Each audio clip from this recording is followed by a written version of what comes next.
Briefing. My life's experience is that things go well when there's a plan. Better if everybody knows what the plan is, better still if everybody knows what their part in the plan is. This is, in a way, the point of a briefing.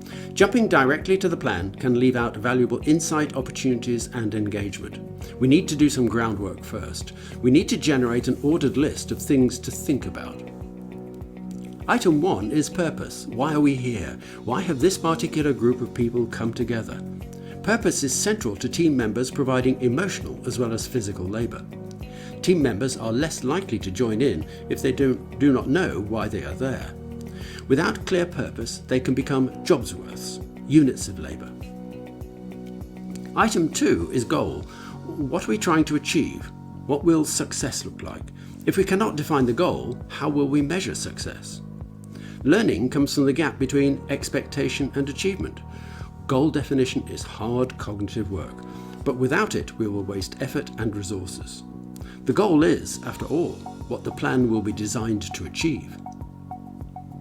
Item 3 is know. What are the relevant facts? What data or resources do we have? Every team member will be a potential source of information and skill. There will be no single individual who knows everything or who can do everything. This is the opportunity for team members to place relevant information into the pot. Item 4 is understand. What is the significance of these facts or capabilities? What do they mean if we're trying to make a plan? Each individual in the team has their own history, experience and expertise, and therefore mental model. They will have their own interpretation of the available facts. For coordinated activity, we need to agree a shared interpretation. This is an important conversation. Item 5 is plan, roles and responsibilities. How do we achieve the goal with the information and resources that we have? Who will do what, undertake which role, and accept the responsibility that goes with it? This is familiar territory.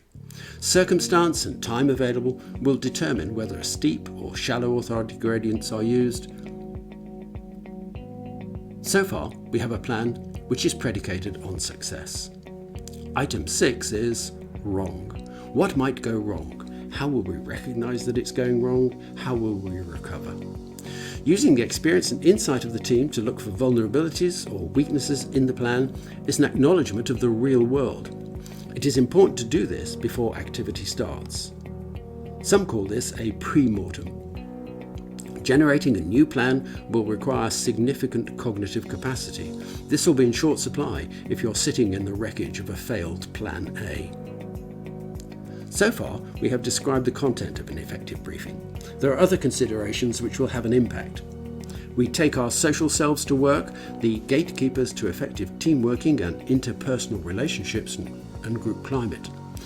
Before launching into the briefing, the social me wants to be acknowledged and offered psychological safety. In the British social context, this is the hello, exchange of names, smiles and small talk. This can be enhanced by the offer of everyday refreshments. This is a social dance which will generate a sense of well-being. Ignore it at your peril.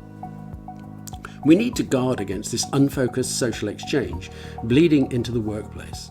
This may mean a change of location from coffee room to office or workplace, a change from sitting to standing, or a phrase which reframes the discussion to a professional activity. For the group climate, we surrender the social and display the professional behaviours. Group climate can be represented by the consistent use of professional behaviours in the professional environment. The professional aspects of psychological safety are that I know what the rules of engagement are, what is expected of me, and who I go to get help.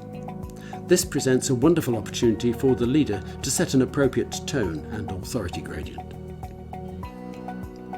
Everyone involved in the anticipated activity has to be present at the briefing. Anyone not present is not in the team, they are bystanders. The process is called a brief. There is a clue in the title. It's not called a long. This is a professional exchange using professional language. The brief is a cognitive exercise which shares information and mental models. Physical activity should cease during the brief. Participants should have considered what information will be relevant and come prepared to share it. The prompts suggested are not a checklist. They cannot tell you what to think. They can tell you what to think about.